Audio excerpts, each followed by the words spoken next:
Hello there, Aries. Welcome to your weekly tarot reading. First five cards deal with your love life, and the second five cards deal more with your general energy.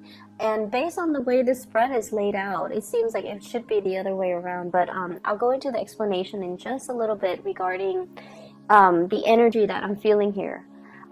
First of all, let's talk about your love life here. We have the Seven of Cups, and the Seven of Cups is usually internet-based types of dating, the fantasy, wondering what could be, and kind of imagining and fantasizing about what it would feel like to date a specific person, okay? And so the Seven of Cups energy, it's very romantic, it's very ethereal, it's very like contemplative, and it's very speculative. So I feel like many of you are at a point where you're either on social media, on dating websites, on Instagram, looking at pictures, looking at people that you find to be very attractive and wondering about, connections and trying to make connections and trying to reach out to them.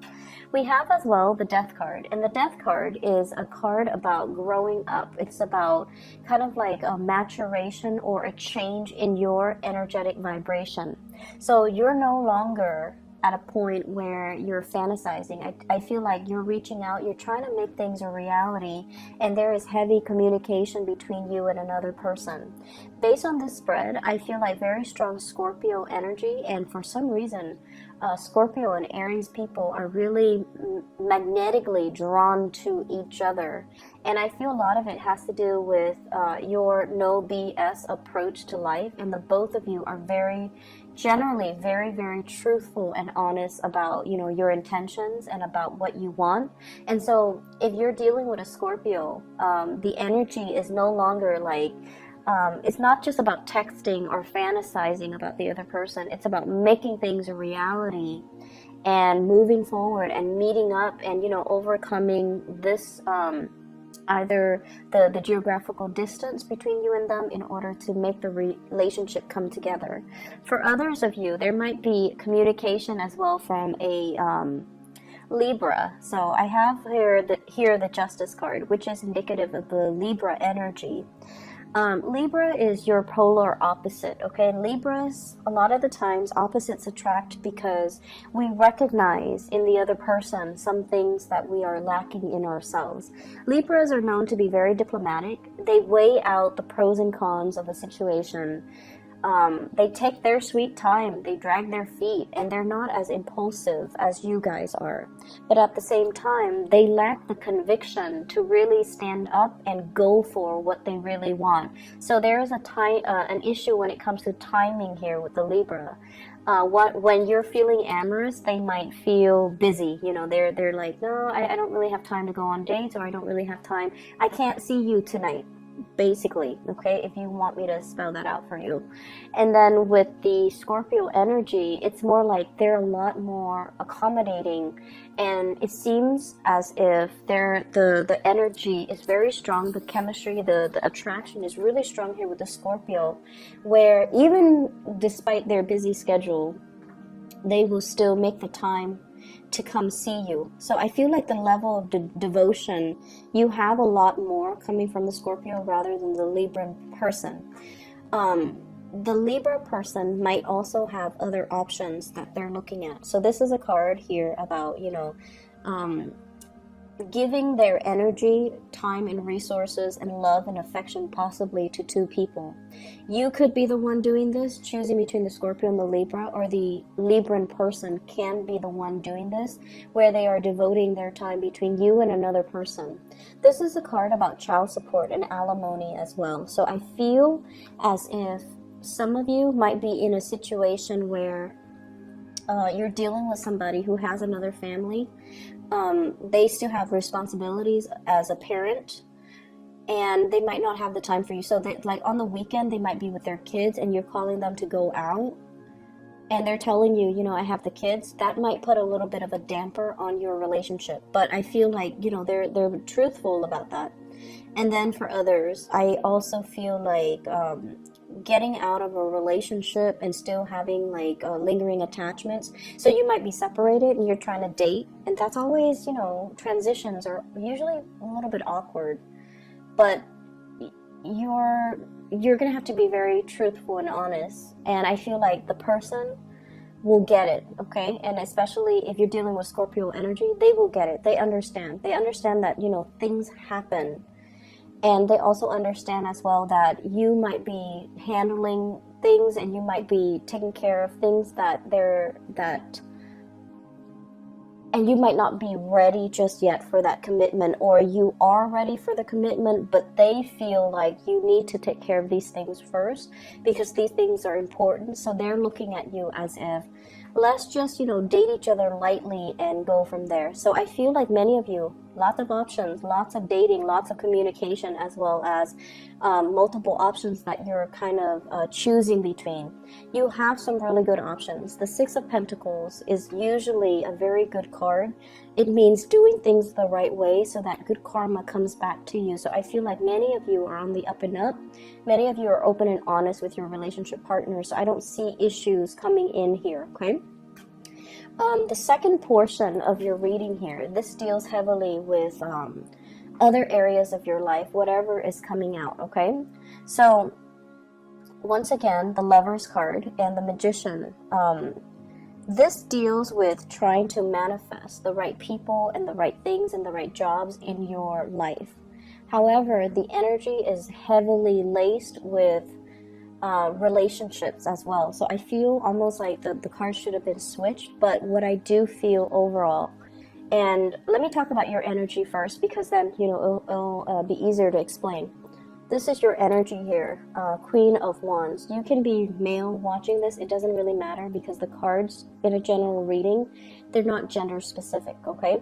So this is you having worked your way up, okay? So I feel like many of you have worked really hard. You're seen as somebody that is able to get things done. You're seen as somebody who is kind of like, who's a self-starter, who takes initiative, who gets work done, who other people can rely on. You also synthesize knowledge really well. So it's not just about doing what you're told, taking orders. You're able to show a lot of good leadership capabilities. You're very intelligent, and you're almost like, I'm seeing somebody that are some Aries people that are watching this that are really, really young, but that are very successful in their field. And a lot of it has to do with the fact that you take initiative, you put your name out there, you help other people around you. And so your supervisors, your manager, people in your work environment know that you're very capable and you don't shy away from hard work. You don't mind getting your hands dirty. You get things done and you can juggle multiple responsibilities without breaking a sweat. So I feel like many of you are very young, but incredibly successful in your field, okay? And I'm seeing here with the Magician, this is a big card about going to school, learning, getting the degrees, getting the diploma. And I would never dissuade somebody from going to school. I would never, you know, if anything, I feel like education is one of the best investments that you can do for yourself. So many of you are at a major crossroads right now in your career. If you want to advance in your career with the Lovers, this is like crossroads choices. I feel like for many of you, you've worked your way up, right? Without needing that diploma, without needing that career, and you've made it, and you're at a point where you're very happy. Financially, things are really good for you, and you're managing possibly other people. You're very solid where you are. But in order for you to advance, you might have to go back to school. You might have to get that diploma, you might have to get that certificate, whatever it is, because it gives you credibility.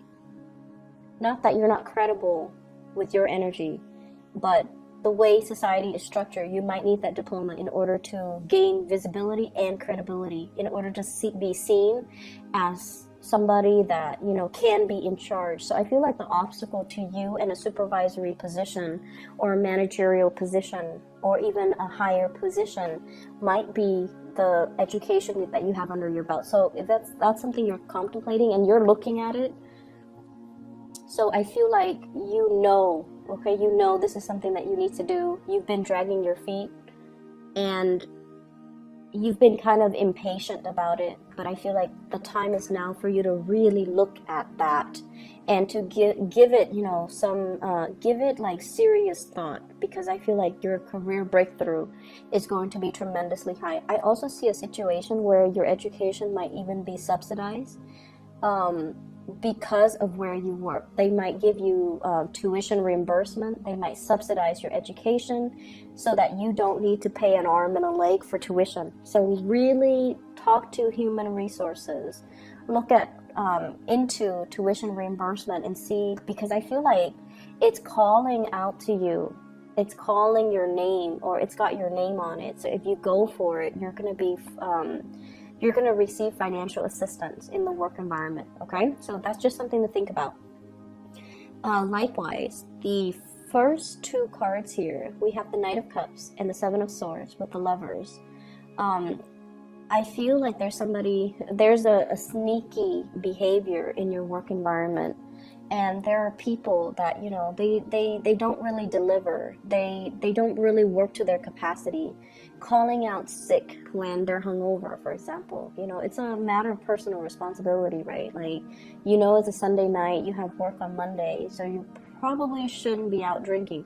But I feel like there's somebody here in the environment where they're a little bit flaky, and they call in sick, and you as the supervisor or the person who's in charge of scheduling, you know that they're not technically sick. So do you give up this information to your supervisor, or do you just help them, like cover for them? You have a very strong sense of loyalties to friends as well. A lot of fire signs do. But I also feel like you have a very low tolerance for BS. You have a very low tolerance for BS. So if this is the case, don't create this pattern of dependency where the other person asks you to cover for them for bigger and bigger and bigger lies, okay? Just put an end to it, put a stop to it, or just, you know, give them the cold shoulder and just be like, we can be friends outside of work, but when we're at work, don't ask me to lie for you. That's, you know, messed up, okay? So I feel like there's a lot of the energy in the work environment. It's just a lot of young people, a lot of irresponsible antics that you have to contend with for this week. And I also feel like turning a blind eye, it's going to be, or, you know, giving them the cold shoulder, not so much turning a blind eye, but turning away from it so that you can be more in alignment with doing the right thing and taking care of your professional image rather than associating with people who might be like this, okay? So you have some major decisions to make when it comes to friends and co-workers. Do I want to be seen as somebody who's righteous and, you know, does things by the book? Or do I want to be dragged into this situation where people are being inappropriate at work, or friends are kind of conniving, backstabbing, and lying to each other? So really re-examine your friendships and your relationships for this week, all right? I'm going to leave it at that. I just feel like there's a lot of communication between you and another person long distance, and I feel like there's a big sense of reciprocity, big sense of friendship, big sense of potential. So aim for people that are more in alignment with your own truth and your own values, all right? I hope the reading is helpful, Aries, and I'll talk to you guys soon. Take care. Bye-bye.